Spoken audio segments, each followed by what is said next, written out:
do some housekeeping. Can I get you guys to do us a favor and mute your phones, please? And we're going to be joined by representatives from NC State, of course, Coach Keats, Kevin Keats, and athletes Jaden Taylor and Michael O'Connell. So if you have any questions before Coach gets started, if you have any questions, please raise your hand and the mics will be brought to you by Kelsey and Nicole, right? And then please introduce yourself and provide the media outlet that you're representing for us. Okay, we good? Fantastic. Okay, Coach. Yes, sir. You sure? Yes, sir. I'm sorry. My man. A couple things. I thought Louisville came out very, very aggressive. I thought Kenny made a really great decision, kind of starting four guards and, starting Tylor was it gave them a tremendous advantage. I thought they moved the ball. I thought they came out very aggressive. They drove the ball, got to the free throw line. We talked about it at halftime. It was a shootout. Our defense wasn't very good. And then we talked about making some adjustment guarding the ball. When you get a guy like Scott Clark, who is in the tournament, who's playing well, you got to really defend him. And I thought he had a tremendous game against us, and he played really well. Give Louisville a lot of credit, man. That was a heck of a battle all the way to the end, and we're fortunate. Neither team played any defense. We happened to score 94 points, and I thought guys stepped up. Jaden Taylor had a good game. Scored the ball, had 8 rebounds. I thought Michael was really solid, made baskets when we needed to, and Casey Marcel was really, really good. Maybe we should play all of our games back here at the DMV because he was really good. So, questions? Corey Smith with Pack Pride. Kevin, first of all, is there an update on DJ Horn at this time? And then for the players, how much did you guys feel like you needed to step up with him not being on the court today? So, Corey, as you saw, when we practiced yesterday, he shot a little bit, and we wanted him to go through, kind of our warm-ups to see how he felt. I wasn't going to play him unless I knew we absolutely had to have him. We'll do the same thing. He'll have a round-the-clock treatment, and the great thing about it is we do play a 7 o'clock game tomorrow, but he'll still be a game-time decision.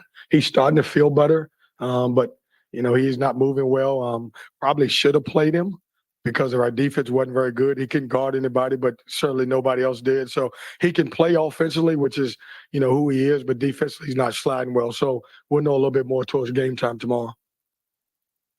Brett Friedlander, SaturdayRoad.com. For the players, at halftime, did you kind of feel the urgency of your season being on the line and Michael, your career being on the line, and how much did that play into the? Well, hold on, Brett. He's got another year left. Okay, well, never mind. So you know that. Give him credit now. He graduated from Stanford in 3 years, so he's got a couple years. That COVID year is still there for him. Okay, but either way, it's winner or that's it.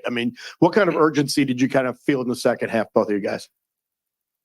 Okay, you go first. Yeah, I think like you're saying, it could be our last game of the season, and we don't want to end it on this note. So we were down 1, but we all banded together, and we had a common message that we have to go out there and just play the right way and do what we do. And we know we're playing well, moving the ball, and hopefully getting stops that we can compete and win games. And we have that urgency coming out in the second half. Yeah, I agree with him. I would say it was an urgency from the beginning of the game. Honestly, I don't ever think we was gonna lose, so we just kept the same faith and just kept competing. Okay, next question in the front row here. Yeah, Kip Coons, press box for you. Kevin, you got them in the bonus so early. They had 7 fouls to your 1, I believe. Did it change your strategy at all to take advantage of that in the last 10 or so minutes? Yeah, you know what? We talked about it at halftime. I thought we settled for too many outside shots. And so we wanted the first 2 minutes of the second half to drive the basketball. And I thought it worked for us. We were really, really aggressive. That was by design. We felt like we had an advantage. Getting DJ back in the game, starting the game, playing inside out. I thought we were able to throw the ball to him and get some good shots. And I thought Jay drove the ball. Michael did a good job getting into the paint.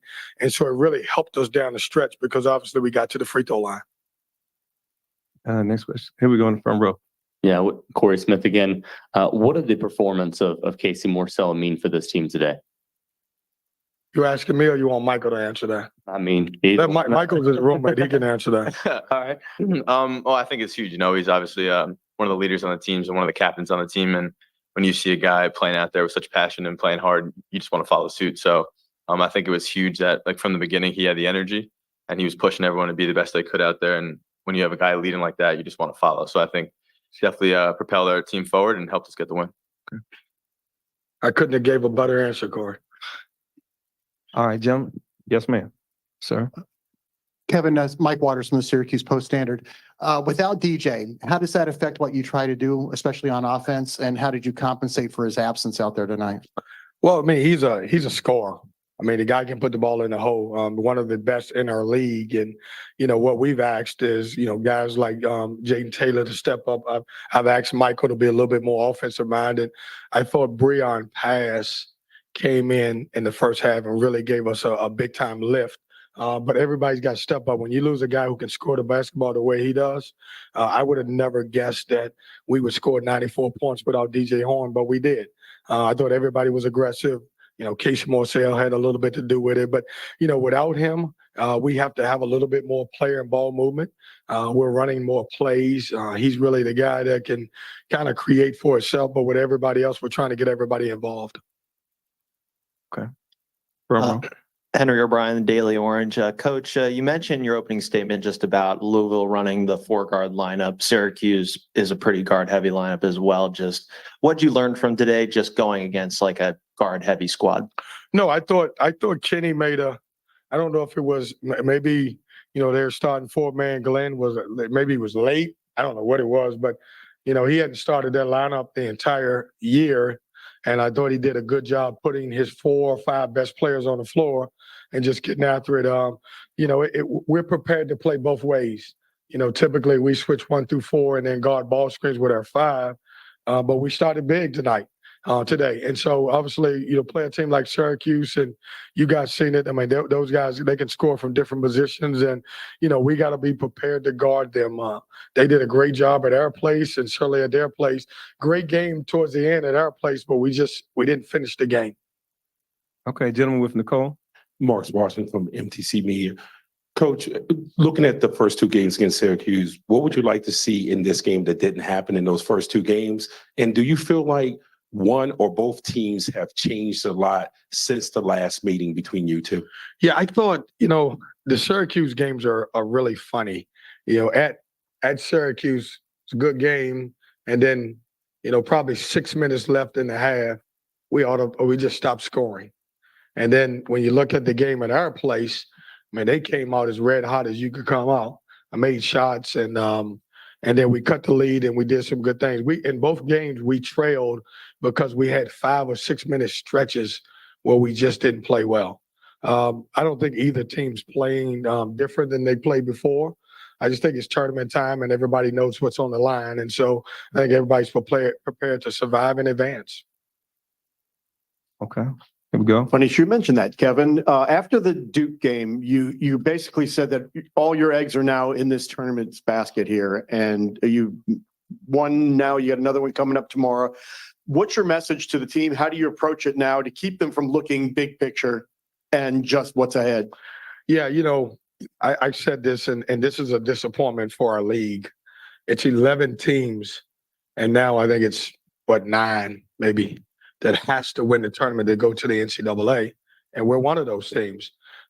We'll stay focused. To be honest with you, our guys won't know, nor do I, who we play after we play Syracuse. I mean, it's you know, all we know is we play at 7:00 against Syracuse, and it's a 1-game tournament. And you got to be able to win that 1 game to be able to advance, and we'll be locked in. We're glad that we do play a 7:00 game. We got a little time to get back to the hotel, get a little rest, and obviously try to prepare tonight with a little bit of film, and then, you know, do a walkthrough tomorrow and get ready to play a good Syracuse team. Okay, Kels. Michael Shuck from thesaber.com. With DJ Burns playing some limited minutes with some foul trouble, talk about what Ben Middlebrooks brings to this team, his energy. Just talk about how that affects y'all. No, he's a change of pace from DJ Burns. He's a great ball screen coverage guy. He's starting to score with his back to the basket. Our team is starting to trust him in a lot of different ways. And, he's just a hard-nosed dude. He rebounds the basketball and, they're completely different. And so we get a chance to play, when I need defense, I'm typically going to go with Ben. If I need some offense, some scoring, I'll go with DJ. But I thought Ben and both Mo, especially in the first half, I thought Mo did a good job also. Okay, ladies and gentlemen, we have time for one more question. Is there another question in the audience? I can't believe that CL showed up as an old school Louisville beat writer, covered it over at NC State for a while, back in Louisville, didn't wear his bow tie, and still never asked a question today. Who's that gentleman here? All right. Hint, CL, ask a question.